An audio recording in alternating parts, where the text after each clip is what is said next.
प्रमद बर'नि दैदेननाय इउपिपिएल सरकारनि गेदेर खहा। फैगौ 2025 मायथाइनि बिटिसि बिसायख'थिनि उनाव इउपिपिएल दोलोआ जोबस्रांनायनि लामायाव नामा? साननो गोनां बाथ्राया बेसोदि इउपिपिएल दोलोआ सरकाराव थानाय दोलोखौ नागारनानै एमसिएलए सन्जय सरगयारिया इउपिपिएल दोलोनिफ्राय बिबान नागारनाय आर'जलाइ मानो गथायखो?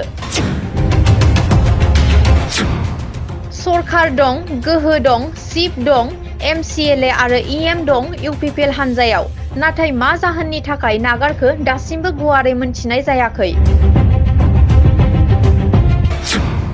एमसिएलए सन्जय सरगयारिया इउपिपिएल दोलोखौ नागारबाय।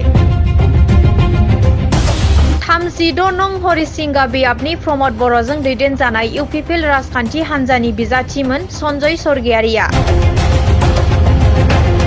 प्रमद बर'निसिम गांसे आर'जलाइ फोरमायहरबाय गाव जे इउपिपिएल सोद्रोमा नंला। नै फोरमान बिलाइया बेनो।